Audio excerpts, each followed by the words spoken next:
What's good, everybody? Jackson's Gambit here. So I just got finished watching the movie Regretting You. Now I know that this movie was not made for me, but I consider myself to be an open-minded person. I did stand in the rain to see the midnight showing of Twilight New Moon. So I think I can handle this. So I gave it a whirl. And what did I think? I don't care. In the movie Regretting You, Morgan likes Jonah, and vice versa. Problem is, Morgan is with Chris, and Jonah is with Morgan's younger sister, Jenny. Pretty much the complete opposites. And to make matters worse, Morgan's pregnant. Too slow, Jonah. Your man's got her first.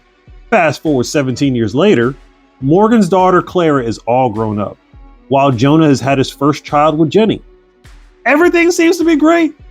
Until Chris and Jenny die in a car crash. Together.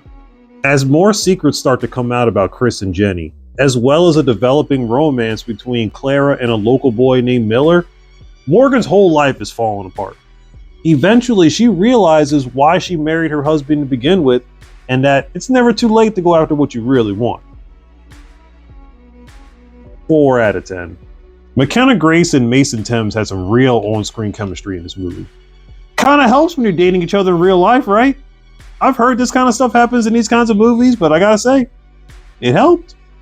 Could not say the same about Dave Franco and Allison Williams. Look, I know that the situation was in the movie from the jump, but you can still look hesitant and still look like you want to ride that D train, if you know what I mean. Dave Franco, I don't know what was going through your head halfway through this movie, bruh, but it did not help you. Is this you as an adult? Because all this low voice and brooding type who are you trying to be, Batman? I've seen this kind of acting in another movie.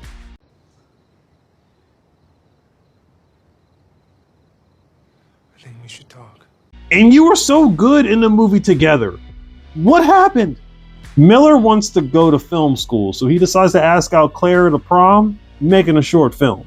W creativity, because not a lot of guys would normally do that. Though I have seen some guys ask out their prom dates by pizza delivery. Why is prom starting to turn into a marriage proposal? It's prom. Yes, use some creativity, but what's all this getting down on one knee? My mom hooked me up on my date for prom. She went to our church. Worst date of my life. I would have rather just been chilling in the limo. My college dropout just dropped that year. Life was good. Worst part is when she made me walk her to her front door. Ooh, that was awkward. One scene that had me rolling my eyes was when Jonah and Morgan were in the pool, you know, legs locked, hand holding, and then all of a sudden their spouses come outside and they want to act like they ain't see nothing. I'm like, hey, you better say something. Y'all too trustworthy. I would have been asking some questions. How can you do this? This was their typical romance movie. I mean, it was super predictable. When you find out that both spouses were in the accident, the first thing I thought of was, oh, they. But no romance movie is quite done without the run into your arms and straddle you while I kiss you type. Romantic, yes, but you know what I mean? I've heard these arguments before. They also did that one scene when the one character is running in the rain to the other person's house before they start. I'm like, ooh, they pulling out all the stops on this one. But it was an okay story. I mean, it was easy to follow along to. Regretting You will be streaming on the Paramount Plus platform soon.